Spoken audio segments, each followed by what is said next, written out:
She does not. She turned south right before the on-ramp to the 5 freeway northbound and is now going to be crossing over the 5 freeway and in towards, we'll say, the city of Commerce at this point, driving extremely erratically. We don't know what the motivation here is, but we do know that this is a LoJack hit of a stolen vehicle now coming in towards the city of Commerce. We're in a residential area. The LA County Sheriff's Department does have an airship overhead, and they are monitoring the situation here. We do not have anyone on the ground who is close enough, who is in close enough proximity to stay with this person at this point. We understood at the point that they attempted to make a stop in the El Monte area. One sheriff's unit was on the ground. They attempted to stop and they fled, and so at this point, now moving westbound just on the north side of the Commerce Rail Yard here in a residential neighborhood on the south side of the 5, moving in towards, say, the Vernon area now, guys. Yeah, extremely difficult to watch for many reasons. Again, the only highlight in this situation is the fact that, as we mentioned, it's Veterans Day, so there aren't quite as many people out on the roads today. A lot of schools, of course, are closed as well, but we're seeing, bicyclists next to these people. We've seen people walking across the street, and so many close calls. It is really awful to watch, and especially knowing there is a passenger. We don't know if the passenger in this vehicle is an adult or a child, or is there against his or her will, or is complicit in what apparently is a stolen vehicle, this coming in as a LoJack case. Mark, the locators keep changing because this vehicle is moving so quickly. We want to try to warn folks, at least in the direction that this car is moving. Where are you now?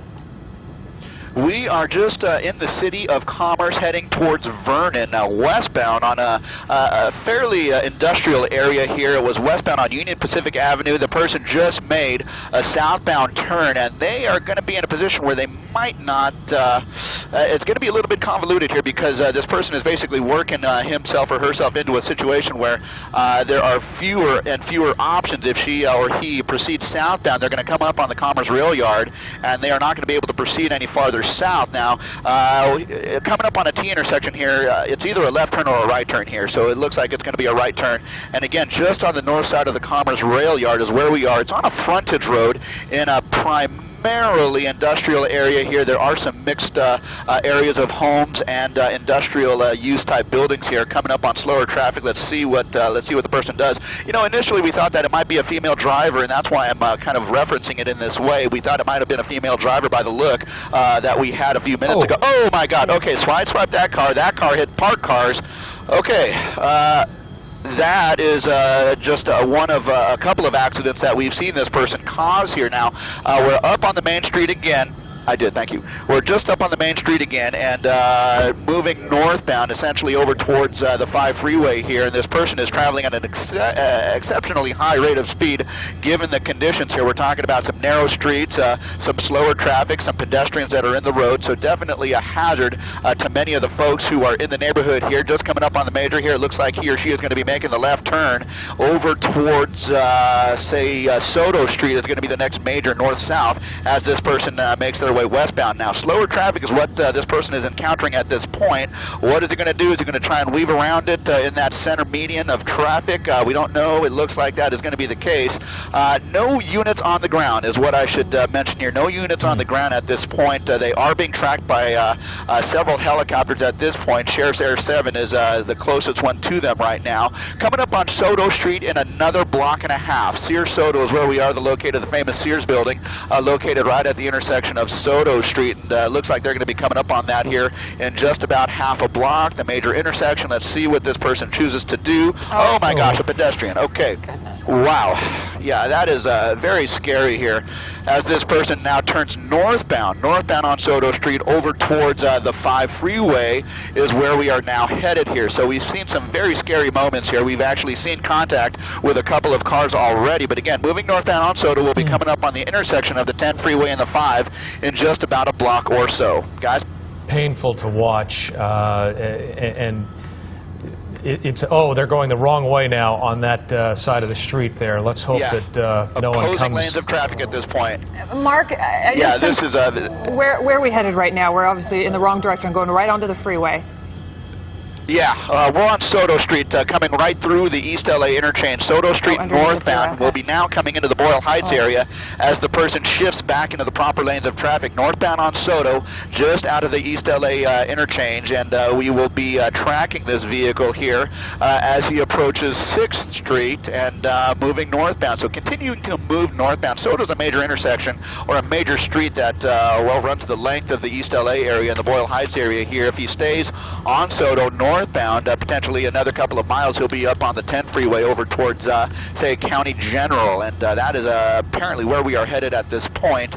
Again, moving just northbound on Soto Street, very evasively here. So, yeah, just some very dangerous situations. We've made contact with a couple of cars. We've almost hit a couple of pedestrians here, and now the person making their way over to the right lane of traffic here, over towards what I believe to be 4th Street, and yeah, that's going to be 4th Street as they make their way westbound. A left turn westbound over to 4th. They'll be coming up on the north side of Hollenbeck Park here shortly, and that means the 5 freeway, the 101 freeway potentially here. So again, moving westbound, they're just coming up on the north border of Hollenbeck Park. Hollenbeck Park is the park that borders the 5 freeway, just on the east side of it, coming out of the East LA interchange. So there it is, that car slowing down for an intersection here on opportunity, in fact, to get on the freeway. He's going to stay on 4th Street underneath the 5 freeway. He'll be coming out here shortly, and again, he'll be on 4th Street making their way westbound. In another block or so, he'll be crossing over the 101 freeway and in towards downtown.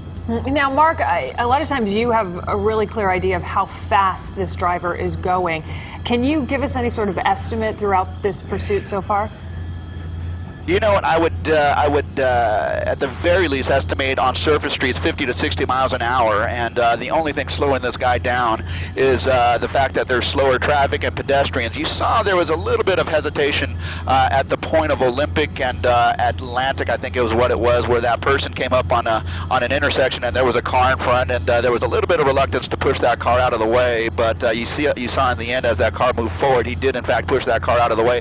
But you know, there is a certain level of desperation at this point. This person just continues to run 4th Street, right across the 4th Street Bridge over the LA River, and now we will be moving in towards downtown LA, Little Tokyo, and that is kind of where we are headed right now. We'll be coming up on the intersection of 4th and Alameda in another couple of blocks here. So moving into kind of the business district here now at J-Town, westbound on 4th, and we're just kind of continuing to move in towards the downtown LA area. So again, no ground units that I can see at this point. The LA County Sheriff's Department still has their air unit overhead. We'll be coming up on an intersection here shortly. I believe that's going to be Alameda, and slower traffic. In fact, traffic waiting at the red light, and he's going to kind of make their way over to the right lane and possibly a move to the north. No, we're going to continue westbound, so in towards the business district, as they call it. We are just coming up on Little Tokyo here, and just there you go. We're having a look at this guy just evade all efforts to slow down and give up at this point, guys.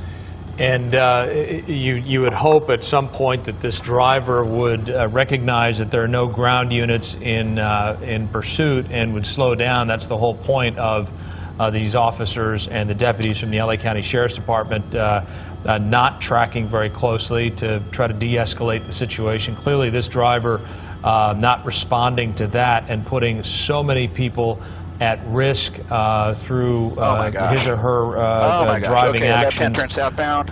You have to wonder if at some point the LAPD or another agency will take up a closer pursuit to try to end this, because this is so dangerous now, right in downtown LA, as we can see. Are you in the area, still in the Little Tokyo area, or where is this?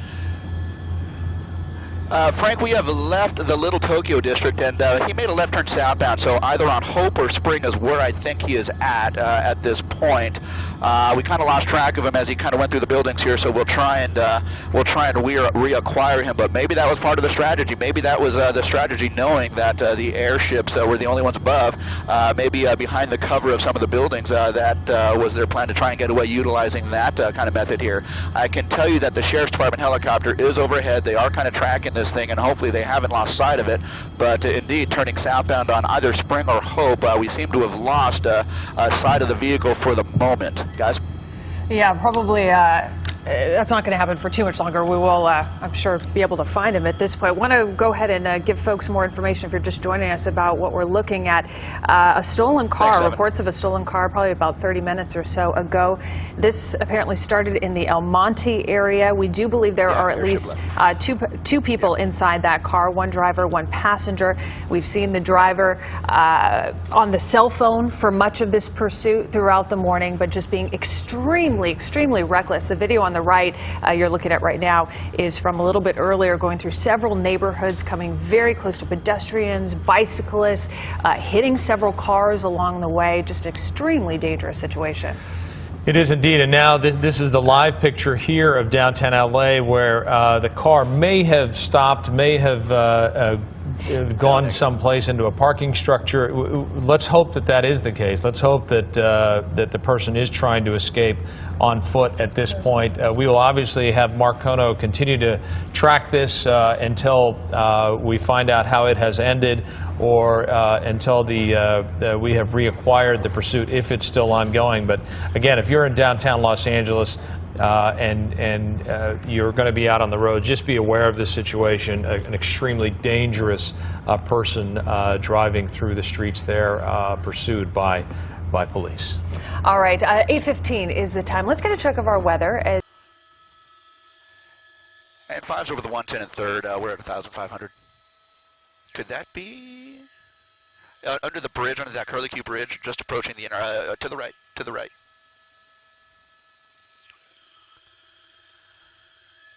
Right there. Oh. I don't see half of that stuff. Hope and no. Hey Alberto, if you by chance get anything on it, let me know.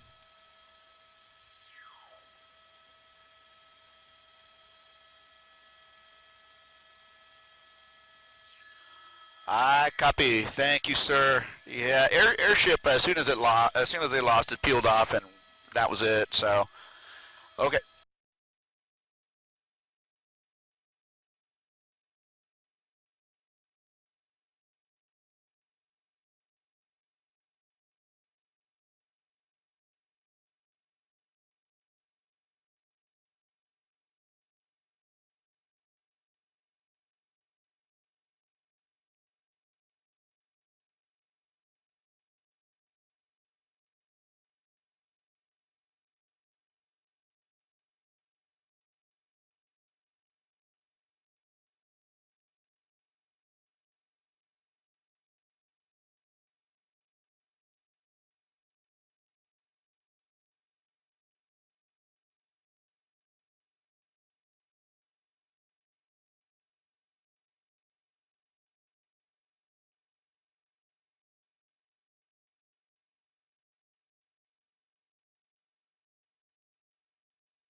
And a wild pursuit through Los Angeles County. The female suspect hit other vehicles and then drove on the wrong side of the street. She then ditched her car and slipped away from officers. KTLA 5's Courtney Friel is live in downtown Los Angeles with more. Courtney. And Lou, it is extremely rare that a police pursuit ends and the suspect actually gets away, as what happened in this case. But unfortunately, what's all too common in these police pursuits is that the people whose property was damaged during the pursuit, they end up footing the bill. Sky 5.